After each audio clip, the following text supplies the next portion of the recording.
The footprints should have disappeared hours ago, swallowed by the flood, erased by the relentless surge of muddy water tearing through the valley like something alive, but they hadn't, and that was the first thing that made Ethan Cole stop dead in his tracks, standing ankle-deep in cold rushing water as rain hammered down against his jacket, his breath steady but heavy, eyes locked on the ground in front of him where the impossible continued, fresh prints, clear, deliberate, leading straight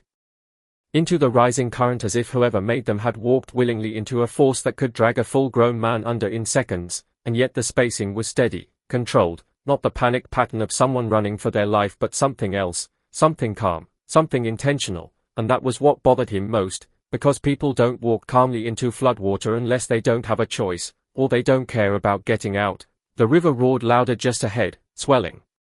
over its banks, carrying debris, branches, pieces of someone's broken life, and Ethan's instincts, the ones he had spent years trying to bury after leaving the teams, snapped awake with a sharp clarity he hadn't felt in a long time. This wasn't just a missing person situation, this wasn't just a bad storm, this was wrong, and wrong meant danger. He crouched slightly, rain dripping from his brow as he studied the prints more closely. Boot impressions, adult, male, deep enough to suggest weight. But not dragging, not slipping, whoever this was. They had been moving with purpose even as the water rose around them, and then he saw something else, something smaller, overlapping the edges of the footprints, paw marks, large, unmistakable, a German shepherd, the pattern tight, close to the human steps, not wandering, not scattered, but aligned, like the animal had stayed right beside the person the entire time, and that changed everything, because animals don't walk calmly into danger either.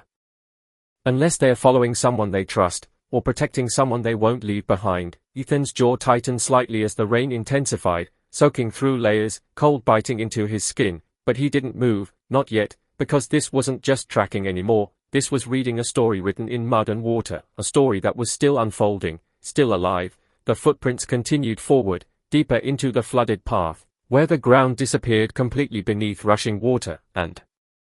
that's where most people would have stopped, where logic would have said turn back, wait for backup, let the current settle, but Ethan had never been most people, and he knew that waiting meant losing whatever trail remained, losing whatever chance there was of finding out what had happened, or who was still out there, because something about those prints told him this wasn't over yet. He stepped forward slowly, testing the ground beneath the water, feeling for stability, for anything solid enough to hold his weight, and then he followed them, one step at a time, into the flood, the current pushing against his legs, stronger with each meter, pulling, resisting, trying to force him back, but he leaned into it, adjusted, moved with it instead of against it, years of training surfacing without thought, his eyes never leaving the faint distortions in the water where the prints had been, reading the subtle shifts, the broken flow, the way the current bent around something unseen beneath the surface, and then the sound changed, barely noticeable at first, but there, a break in the constant roar of water, a different rhythm, something softer beneath the chaos. Ethan froze again, head tilting slightly, listening, because in environments like this, sound could tell you more than sight ever could, and then he heard it clearly, a bark, distant, strained, not loud, not aggressive, but persistent, and his heart gave a single heavy beat in response, because that wasn't random, that wasn't just a dog reacting to the storm, that was a signal, a call, and suddenly the pieces began to shift into something else entirely. He moved faster now, pushing through the water, following the direction of the sound. Each step harder than the last as the current grew stronger, debris brushing against his legs, unseen hazards beneath the surface threatening to throw him off balance, but he didn't stop, because now there was something alive out there, something waiting, and the bark came again, clearer this time, closer, cutting through the rain and the flood like a thread pulling him forward, and then he saw it, up ahead, a broken section of land rising slightly above the waterline, barely holding against the surge. A small island of mud and roots surrounded by rushing current, and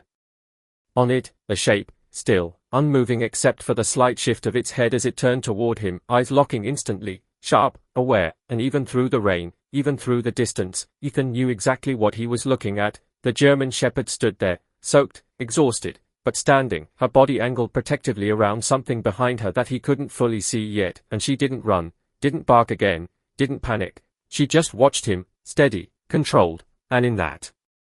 moment, Ethan felt something settle deep in his chest, something familiar, something he hadn't expected to feel again, because that look, that calm in the middle of chaos. He had seen it before, in soldiers who had held their ground when everything else was falling apart, in men who refused to leave because something behind them mattered more than their own survival. And as the water surged around him, pulling harder now, trying to drag him off course, Ethan took another step forward, eyes locked on the dog, and said quietly, almost to himself, "You're not here alone, you." And the dog didn't move, didn't break eye contact, but something in her posture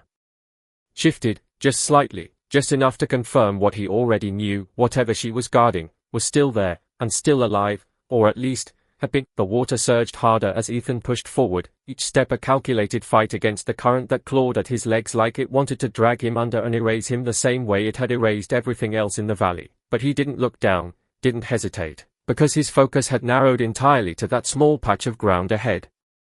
And the German shepherd standing on it, and as he got closer, the details sharpened into something far more serious than he had expected. The dog wasn't just standing there, she was planted, every muscle tight, her body positioned in a way that wasn't defensive toward him, but protective toward something behind her, something she refused to move away from even as the flood water crept closer to swallowing the last bit of solid ground she had left. Her fur was soaked, heavy with rain and mud, her sides rising and falling with controlled but exhausted breaths, yet her eyes were clear, focused, aware, tracking him not as a threat but as a variable, something to be measured, something to be understood before any decision was made, and that alone told Ethan everything he needed to know about her. This wasn't panic, this wasn't fear, this was discipline, the kind that only comes from bond, from training, or from something even stronger. He reached the edge of the small island, water rushing violently between them for a split second before he stepped up onto the unstable ground, boots sinking slightly into the mud as the surface shifted under his weight, and the dog reacted instantly, not by attacking, not by retreating, but by lowering herself slightly, reinforcing her position, making it clear that this space, this exact position behind her, was not negotiable. Ethan stopped immediately, raising one hand slowly, palm open, body angled, not confronting, not pushing, just acknowledging, because forcing his way forward would break whatever fragile line existed between them, and he could already tell, this dog wasn't going to move unless she chose to. "Easy," he said quietly, his voice low, steady, cutting through the sound of rushing water and rain, not as a command but as a signal. And for a second nothing changed. The dog didn't blink, didn't shift, didn't give anything away, and then, just barely, her ears twitched, a subtle break in the stillness that told him she had heard him, that she was processing, and Ethan held his position, not moving, not pressing, letting the moment breathe, because this wasn't about speed anymore, this was about trust, and trust takes time, even when time is the one thing you don't have. The ground beneath them shifted again, a chunk of mud breaking away at the edge and disappearing into the current, a reminder that this place wasn't going to hold much longer. And Ethan felt the urgency pressing in harder now, because whatever she was protecting was running out of time. He lowered himself slowly to one knee, reducing his height, reducing the threat, making himself smaller in a world that was already too overwhelming. "I'm not here to take anything from you," he said, voice steady, eyes locked on hers. "I'm here to help." And again, for a moment, nothing changed, but then her gaze flickered, just for a fraction of a second, shifting past him, scanning behind, checking, and when her eyes returned to him, something was different, not relaxed, not safe, but aware in a new way, like she had made a decision to observe instead of react. And Ethan saw the opening, small, fragile, but there, he shifted his gaze slightly, not directly past her, not pushing into her space, but enough to start reading what she was guarding. And at first it was just shapes, broken lines, mud and debris, but then the pattern formed, and his chest tightened instantly, because what he saw wasn't just debris, it was structure, a collapsed section of something man-made, wood and metal tangled together, partially submerged, and within it,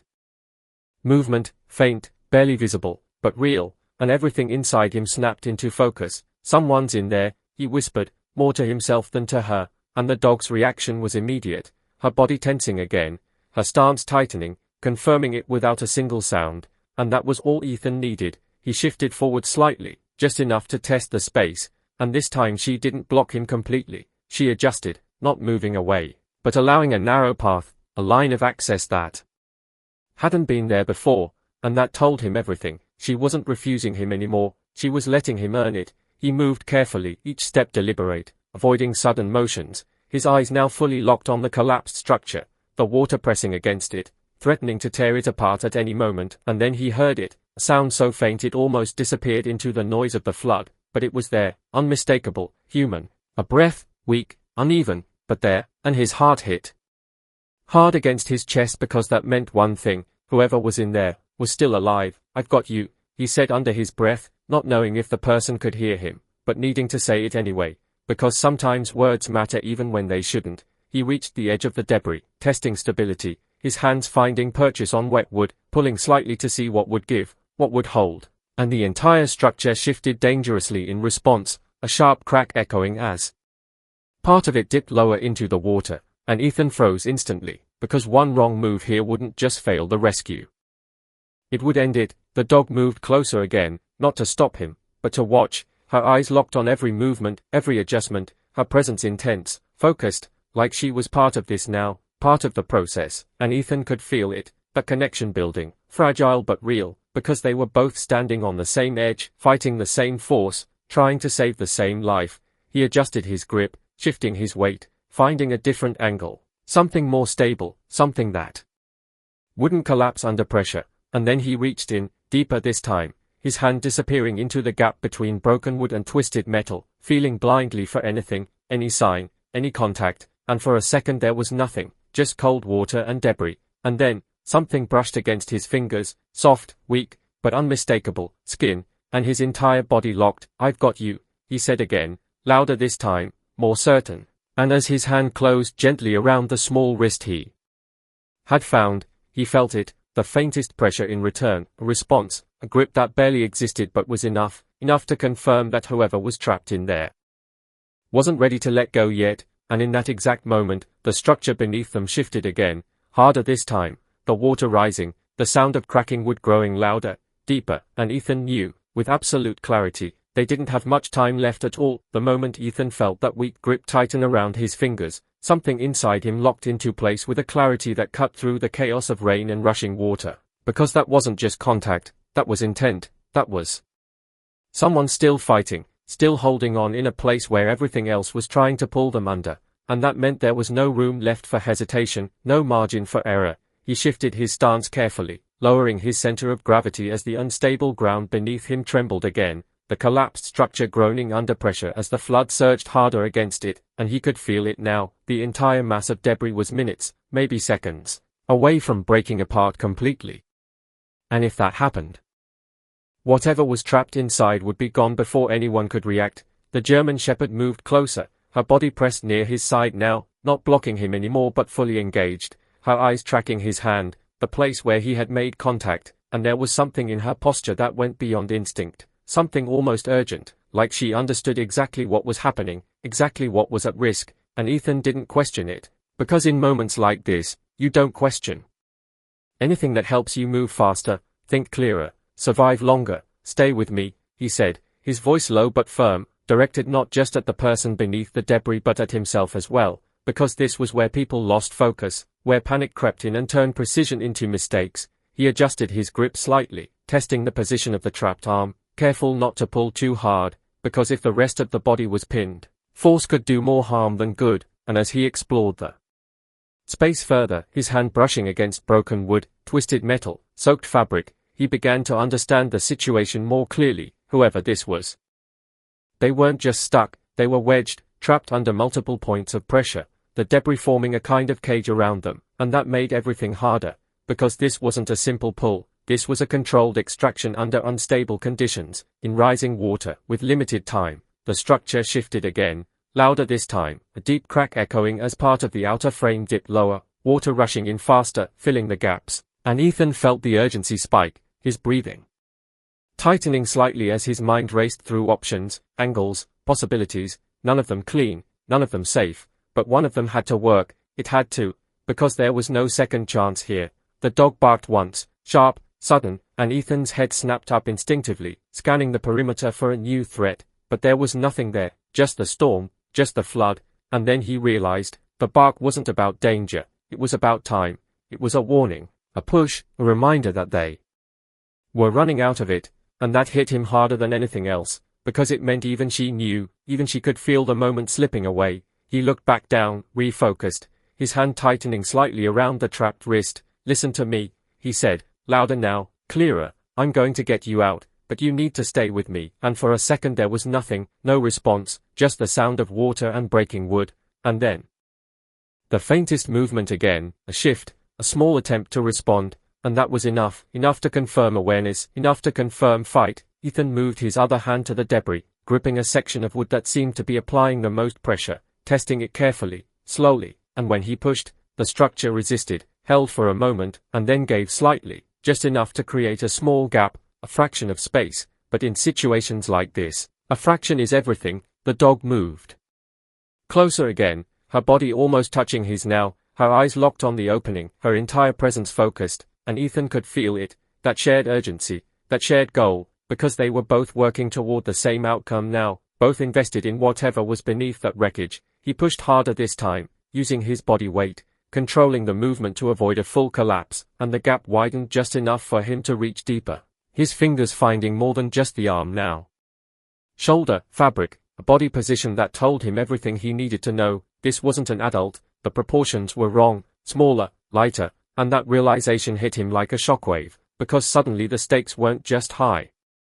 They were something else entirely, something heavier, something personal. He adjusted instantly, his grip changing, his movements more precise, more careful, because pulling too hard could break something that couldn't afford to break. "I've got you," he repeated, his voice steady despite the surge of adrenaline, and then he pulled, gently at first, testing resistance, feeling how the body shifted within the trap, and there was movement, small but real, enough to confirm that extraction was possible, but not easy, not fast, and definitely not safe. The structure cracked again, louder now, the water rising to his knees, pushing harder, faster, and Ethan knew, with a certainty that left no room for doubt, they were seconds away from losing everything. He tightened his grip, braced his body, and prepared to pull harder, to risk more, because sometimes survival doesn't come from playing it safe. It comes from choosing the moment when risk becomes necessary, and as he drew in a breath, ready to make that move, the ground beneath him shifted violently, the entire structure lurching downward as the flood surged with renewed force, and for a split second, everything hung on the edge of collapse. The world seemed to tilt as the structure dropped beneath him, water surging violently into the gap and swallowing the fragile space he had created, and for a split second Ethan lost his footing, his knee slipping in the mud as the current slammed into him with enough force to knock him sideways, but he didn't let go. His hand tightened around the small wrist beneath the debris with a grip that bordered on desperate, because letting go now meant losing them completely, and he had already come too far to allow that. The German Shepherd reacted instantly, lunging forward, not toward the debris but toward Ethan himself, her body pressing into his side, bracing him, stabilizing him in a way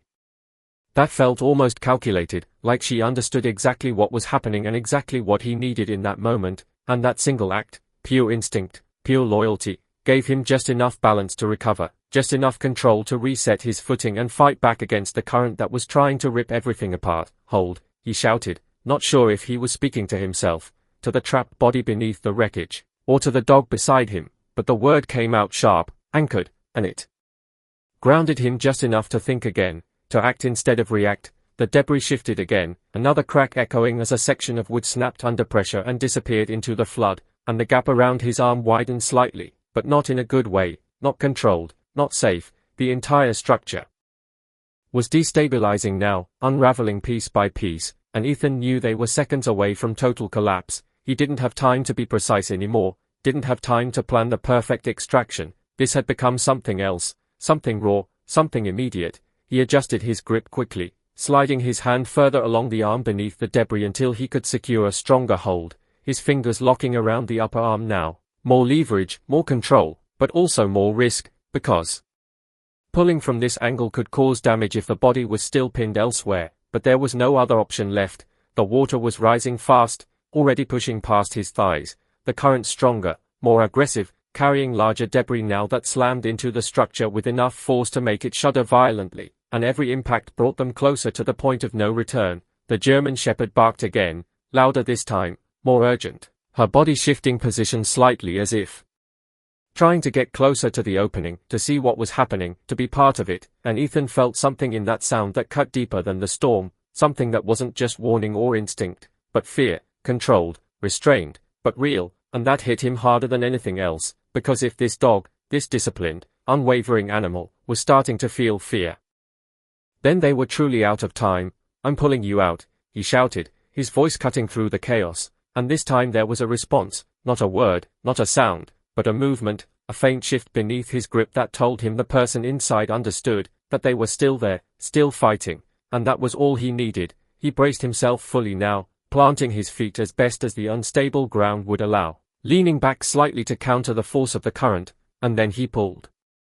Not gently anymore, not cautiously, but with controlled force, enough to break resistance but not enough to tear, and for a second nothing happened. The body didn't move, the debris held, the water surged, and Ethan felt the edge of failure pressing in, and then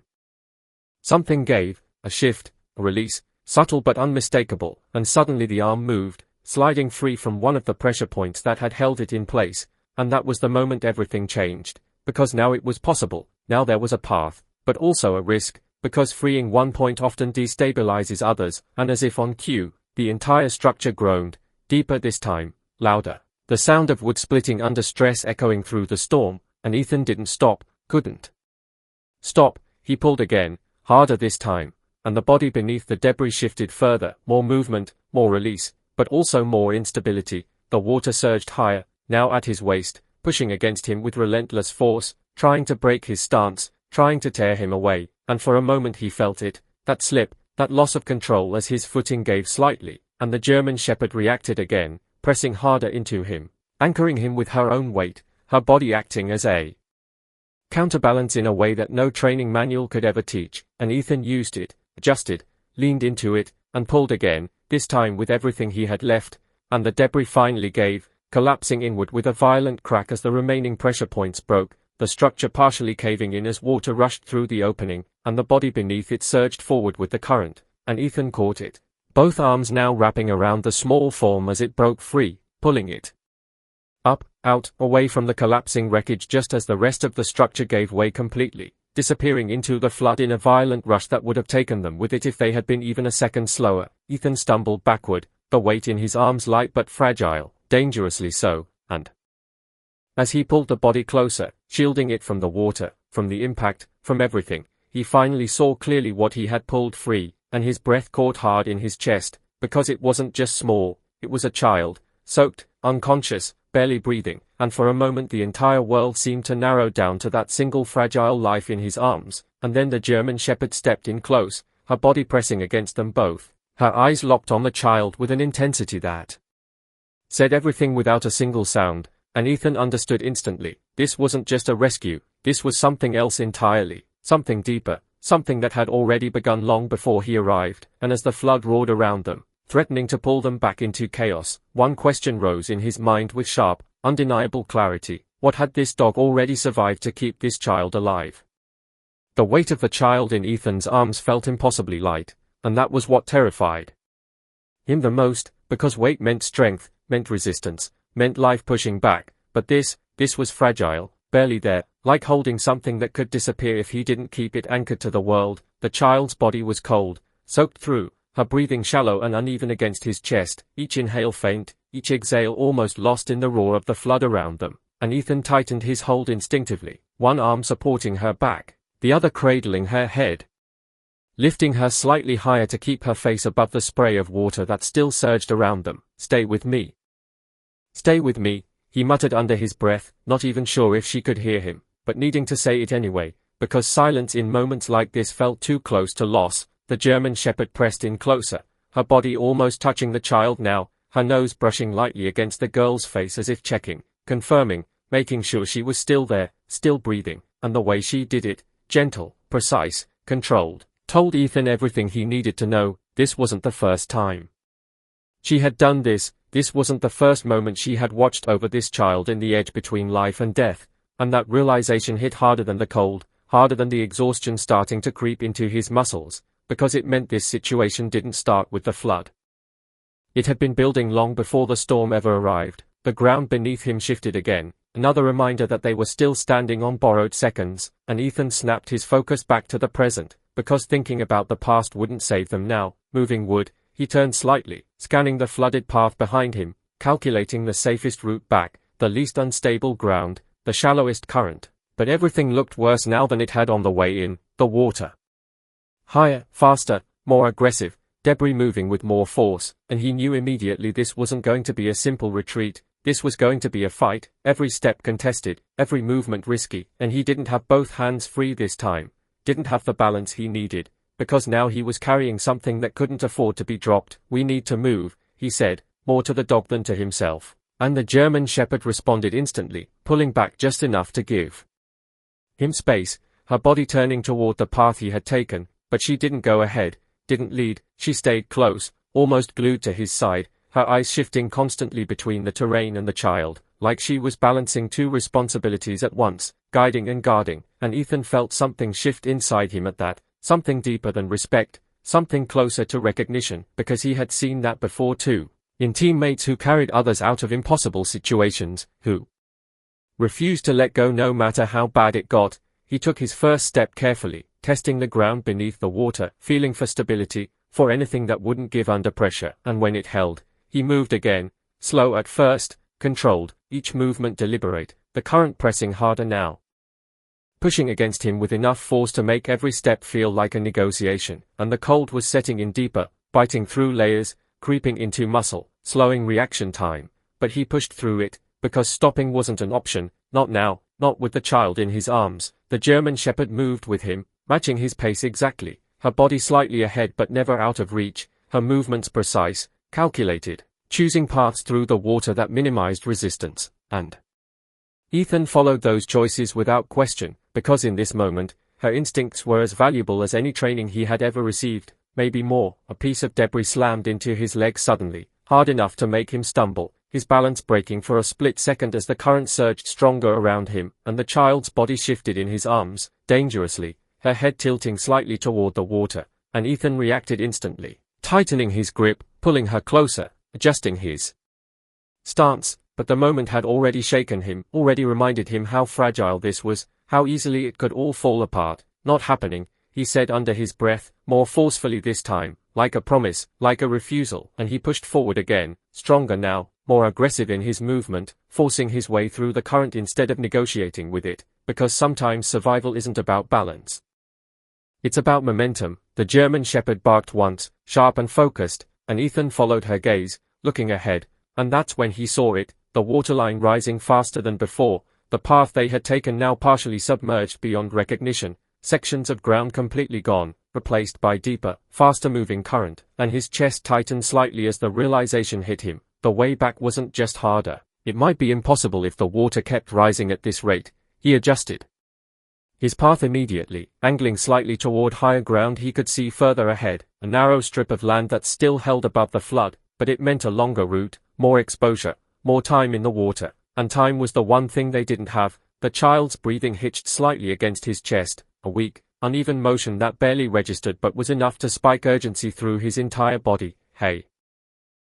stay with me," he said quickly, his voice tighter now, more urgent, because that small change meant something was slipping, something was fading, and he couldn't let that happen, not after everything it had taken to get her out. The German Shepherd moved closer again, her nose brushing against the child's face once more, and this time the girl's fingers twitched slightly, small, almost invisible movement, but it was there, and Ethan saw it, felt it, and it hit him like a surge of energy. Because that meant she was still fighting, still holding on, and that was enough to keep moving, enough to push harder, enough to refuse to lose this now. But as he lifted his head again, scanning the path ahead, something else caught his attention, something that didn't belong, movement, distant but real, shapes shifting between the trees on the higher ground, too controlled to be debris, too deliberate to be random, and Ethan's entire body went still for a fraction of a second as his instincts flared, because whatever was out there was watching them, and it wasn't the storm. The moment Ethan saw that movement between the trees, something cold and precise snapped into place inside him, a shift so immediate it cut straight through the exhaustion, the cold, the urgency of the flood, because this wasn't nature anymore, this wasn't the storm or the water or the chaos of a broken landscape, this was something else entirely, something deliberate, something watching, and every instinct he had spent years building told him one thing with absolute clarity: this was not coincidence. He didn't stop moving, couldn't afford to, but his entire awareness sharpened, every step now calculated not just for survival against the current but against whatever waited ahead. His grip on the child tightened slightly, adjusting her position higher against his chest to keep her protected, to keep her breathing clear, while his eyes tracked the tree line, searching for confirmation, for pattern, for anything that would turn suspicion into certainty. And then he saw it again, a shift, a silhouette barely visible through the rain and mist, gone as quickly as it appeared, but real, unmistakably real, and that was enough to confirm that they were no longer alone in this fight. The German Shepherd reacted a split second later, her body going rigid, ears forward, a low growl building in her chest that vibrated through the air even over the sound of rushing water. And Ethan didn't need any more confirmation than that. Because her instincts were locked onto the same threat, the same presence, and she wasn't wrong. She hadn't been wrong since the moment he found her. Easy, he said quietly, not to calm her, but to keep her controlled, focused, because panic would get them killed faster than anything else. He shifted his path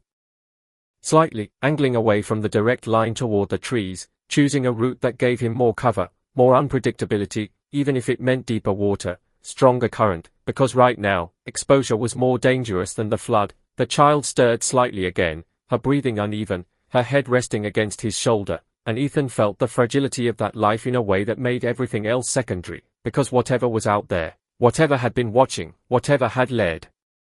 to this moment, it all came down to this, keeping her alive. He pushed forward harder now, forcing his way through the water, his legs burning from the effort, muscles tightening against the cold, but he didn't slow, couldn't slow, because time was tightening around them like a vice. The German Shepherd stayed close, her movements sharper now, more aggressive, her eyes constantly shifting between Ethan, the child, and the tree line, and there was something in her behavior that went beyond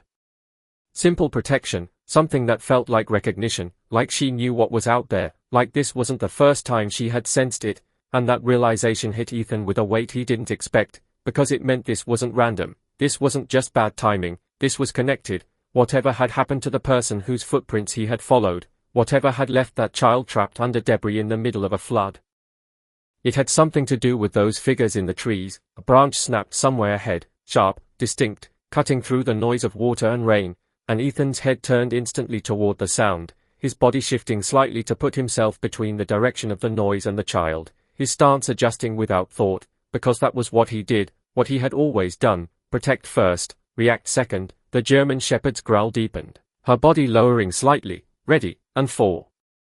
a moment everything seemed to pause, the storm, the flood, the movement, all of it fading into the background as tension built into something sharp and dangerous, and then the figure stepped out, not fully, not openly, but enough to be seen clearly now, a man, dressed in dark gear, posture controlled, weapon visible in his hands, not raised, not yet, but ready. And Ethan felt the weight of the situation shift instantly from survival to confrontation, because this wasn't someone caught in the flood, this wasn't another victim, this was someone who had come here with purpose, someone who was still here despite the storm, despite the danger, and that meant one thing, they weren't leaving without whatever they came for, and Ethan didn't need to ask what that was. His arms tightened instinctively around the child, pulling her closer, shielding her, and the German Shepherd stepped forward slightly, placing herself just ahead of Ethan now, her body forming a barrier, her eyes locked onto the man with an intensity that burned through the distance between them, and in that moment, something clicked into place, something that made the entire situation make sense in a way that sent a chill deeper than the cold water soaking through his clothes, because that look, that recognition, it wasn't just defensive, it was personal, like she knew him, like she had seen him before, and Ethan's voice came out low, steady, controlled, cutting through the tension without breaking it. You've been here the whole time, haven't you? The man didn't respond immediately, didn't move, just stood there, watching, measuring, the same way Ethan had been measuring him, and then, slowly, deliberately, he shifted his stance, the weapon rising just enough to change the situation from tense to lethal, and in that exact moment, the flood stopped being the biggest threat around them. The shift from survival to confrontation happened in silence, the kind of silence that doesn't come from absence of sound but from something deeper, something heavier, where every movement matters and every second stretches just enough to make you feel the weight of what's about to happen, and Ethan felt it settle over him like a second skin, his breathing slowing, his focus narrowing until the storm, the flood, the cold, none of it mattered anymore, only the man in front of him, the weapon in his hands, and the child pressed against his chest, fragile and barely holding on, and the German Shepherd standing just ahead, her body low, steady, ready. The water still surged around his legs, still pushed and pulled, but now it was background noise, because the real danger had taken shape in front of him. You don't want to do this, Ethan said, his voice calm, even, not loud, but carrying the kind of weight that comes from experience, from knowing exactly how situations like this unfold. The man tilted his head slightly, almost curious, almost amused, but his eyes stayed cold, focused, calculating. You shouldn't have followed the prince, he replied, his voice cutting through the storm with unsettling clarity, and that confirmed everything. This wasn't an accident, this wasn't a random encounter. This had been set in motion long before Ethan stepped into the flood, and now he was standing in the middle of it, holding the one thing that clearly mattered enough for someone to risk all of this. Ethan adjusted his stance slightly, shifting his weight, angling his body to keep the child protected, to keep her shielded from whatever came next, and he could feel her now, her breathing uneven, but still there, still fighting, and that was enough to keep him grounded, enough to keep him focused. The German Shepherd growled low, her body tensing further, her eyes locked on the man, and there was something in that growl that carried history. Something that said this wasn't their first encounter, and Ethan felt that realization settle into place with a sharp clarity. This dog wasn't just protecting the child from danger. She had been protecting her from him, from whatever he represented, from whatever had already happened. Step aside, the man said, his tone flat, controlled, but final, like he wasn't asking, like this was already decided in his mind, and Ethan didn't move, didn't even consider it, because some lines, once drawn, don't get crossed. Not happening, he replied, just as steady, just as certain. And for a moment nothing changed, the distance between them holding, tension stretching thin, and then the man moved, fast, precise, the weapon coming up fully now, and everything that followed happened in a blur of instinct and reaction. Ethan shifted instantly, turning his body, dropping slightly to make himself a smaller target, pulling the child tighter against him as he moved, the German Shepherd lunging forward at the same time, not waiting, not hesitating, her body launching through the shallow water with explosive force, straight toward the threat. And the first shot cracked through the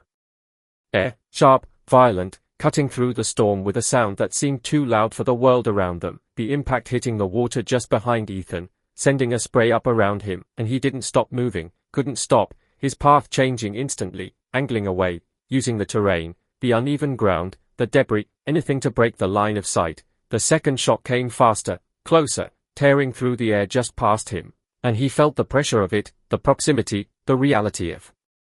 how close they were to losing everything. But he kept moving, pushing forward, forcing distance, because standing still was death. And then the German Shepherd hit, her body colliding with the man in a blur of motion, knocking his aim off just enough to break the rhythm, to create space, to give Ethan the one thing he needed most, time, and he used it, turning sharply, driving toward higher ground, toward the tree line where visibility would drop, where movement would be harder to track, where he could disappear if he moved fast enough. The child shifted slightly in his arms, her head rolling weakly against his shoulder, and Ethan felt the urgency spike again, because this wasn't just about getting away anymore. This was about getting her somewhere safe before her body gave out completely. Behind him he could hear the struggle, the impact of bodies hitting the ground, the sound of movement, of force, of the German Shepherd refusing to let go, refusing to back down. And it hit him then, hard, undeniable. She wasn't just protecting, she was buying time, for him, for the child, making a decision in that moment that went beyond instinct, beyond training, something deeper, something that felt almost human in its intent. And Ethan didn't slow, didn't turn back, because he knew what that decision meant, knew what it required of him. He pushed harder, climbing now, the ground rising slightly, the water thinning just enough to give him more control, more speed. And he used it, every step driving him forward, away from the flood, away from the gunfire, away from the immediate threat, but not away from the reality of what had just happened, because the absence of the German Shepherd at his side hit him like a physical weight, a silence that shouldn't have been there, and his chest tightened despite everything, despite the urgency, despite the need to keep moving, because he knew she hadn't followed. And as he reached the edge of the higher ground, finally breaking free from the worst of the current, he turned his head just enough to look back, just enough to see what he already feared, the water, the debris, the shifting landscape, but no sign of her. And for a moment, just a moment, everything inside him hesitated, because leaving someone behind, even a dog, wasn't something he had ever been able to accept easily. But the child in his arms shifted again, her breathing faltering, pulling him back to reality, forcing the decision he didn't want to make, and he turned forward again, pushing deeper into the trees, because right now She was counting on him to finish what she started. The forest swallowed him the moment he crossed into it, the sound of the flood fading just enough to be replaced by something heavier, something quieter but far more dangerous, the kind of silence that hides movement instead of revealing it, and Ethan didn't let the shift in environment break his momentum, because the child in his arms was slipping, her breathing weaker now, her body colder despite the effort he had made to shield her from the water, and every second mattered in a way that left no room for doubt. He moved deeper between the trees, choosing paths instinctively, avoiding open spaces, keeping low, using the terrain to break any possible line of sight, his body working on memory now, on years of movement through hostile ground, and yet his mind wasn't fully there, because part of him was still back at the water, still hearing the struggle, still feeling the absence of the German shepherd at his side, and that absence pressed into him harder with every step, not as distraction, but as weight, because he knew what she had done, knew what she had risked, and he couldn't let that mean nothing. Stay with me, he said again, his voice tighter now, more urgent, as he adjusted the child slightly, lifting her higher, checking her airway, watching her chest for movement, and it was there. Barely, but there, enough to keep going, enough to keep pushing forward. A branch snapped somewhere behind him, distant but clear, and his entire body reacted instantly, stopping, turning slightly, listening, because in places like this, sound travels differently, it lies, it bends, but instinct doesn't, and his instincts told him one thing: they were still being followed, maybe not close, maybe not fast, but still there, still tracking, still coming, and that meant this wasn't over, not even close. He scanned quickly, eyes moving through the trees, searching for anything that could give him an advantage, and then he saw it, further ahead, a slight break in the terrain, higher ground, rocky, less dense, a place where water wouldn't pool, where he could stabilize, where he could assess the child properly, and he moved toward it immediately, faster now, pushing through the last stretch of thick forest until he broke into the clearing, the ground uneven but solid, elevated enough to stay dry, and he dropped to one knee carefully, lowering the child onto a patch of relatively stable ground, his hands moving quickly now, checking her pulse, her breathing, her temperature, everything that mattered, everything that told him how much time they had left, and the answer came fast: not enough. Her pulse was weak, thready, her skin cold to the touch, her breathing shallow and inconsistent, and Ethan felt the edge of something dangerous press in, not panic, but urgency at a level that demanded immediate action. He stripped off his outer layer quickly, wrapping it around her, pulling her close again to transfer what little warmth he had, his hands moving with controlled speed, because every second counted now, every delay mattered. Come on.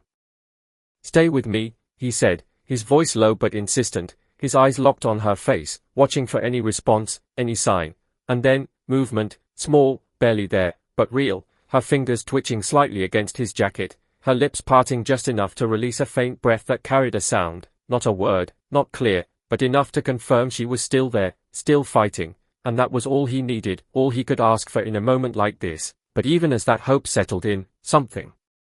else crept in with it, something sharper, something colder, because the forest around him had gone too quiet, too still, the kind of stillness that doesn't happen naturally, the kind that happens when something else is present, something that doesn't belong, and Ethan's head lifted slowly, his eyes scanning the edge of the clearing, his body shifting subtly to place himself between the child and the direction of the threat, because he knew, without seeing it, without hearing it clearly, they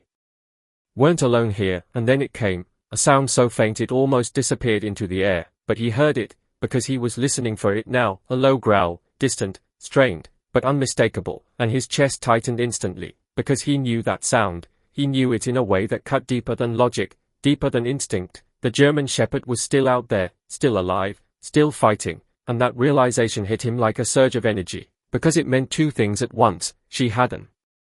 lost, and neither had they, but it also meant something else, something that shifted the entire situation again, because if she was still out there,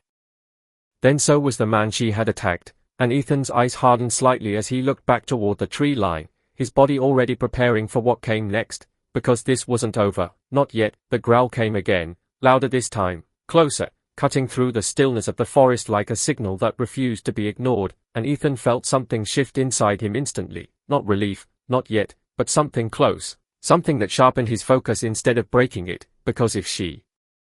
was still fighting, then this wasn't finished, and that meant he still had a chance to end it. He adjusted the child gently, pulling her closer against his chest again, securing her as best as he could, his movements careful but efficient, because leaving her exposed even for a second wasn't an option. And then he stood, slow at first, controlled, his eyes locked on the direction of the sound, because he already knew what he was going to do. There was no hesitation left in him now, no uncertainty, just decision. He wasn't running anymore, he wasn't just surviving, he was finishing this. The forest felt tighter as he moved back toward the sound, each step deliberate, each movement measured, because this wasn't a blind charge, this was controlled aggression, the kind that had kept him alive in places where hesitation meant death. The ground shifted beneath his boots as he moved, damp but stable compared to the flood, and the silence around him grew heavier with every meter.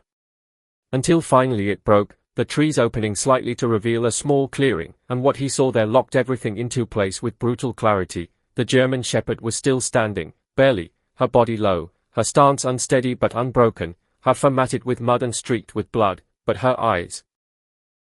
were still locked forward, still focused, still refusing to give in, and across from her, the man stood again, weapon raised, his posture tighter now, less controlled than before, like something in the fight had changed him too, like he wasn't expecting this resistance, not from a dog, not from a situation that should have ended already. And for a second the scene held, frozen, balanced on the edge of what came next. And then the man shifted his aim, not toward Ethan, not yet, but toward the dog, and that was enough, more than enough. Ethan moved without thinking, stepping forward into the clearing, his voice cutting through the tension with a sharp authority that came from somewhere deeper than conscious thought. "Stop," he said, and the man's head turned instantly, eyes locking onto him, surprise flickering for just a fraction of a second before it was replaced by something colder, something more dangerous. "You should have kept running," the man replied, his tone tighter now, less certain, and Ethan didn't respond immediately, because words weren't what mattered here, position did, timing did, and he shifted slightly, angling his body to keep both the dog and the child protected behind him, even though the child was still in his arms, even though the dog refused to move back, refused to yield ground, and Ethan felt it again, that connection, that shared line they were both holding, because they were both standing for the same thing now, both refusing to step aside. The man adjusted his grip on the weapon, raising it slightly higher, and Ethan could see it now, the hesitation, small, almost invisible, but there, because this wasn't going the way it was supposed to, this wasn't clean, this wasn't controlled, this was turning into something unpredictable, and unpredictable meant dangerous for everyone involved. "It's over," Ethan said quietly, not as a threat, not as a challenge, but as a statement, and for a moment the man didn't move, didn't respond, just watched, calculating, and then he fired, the shot breaking the tension like a crack through glass, loud, violent, immediate, and Ethan moved at the same time, dropping low, shifting his weight, turning his body to shield the child, the bullet tearing past him close enough that he felt the air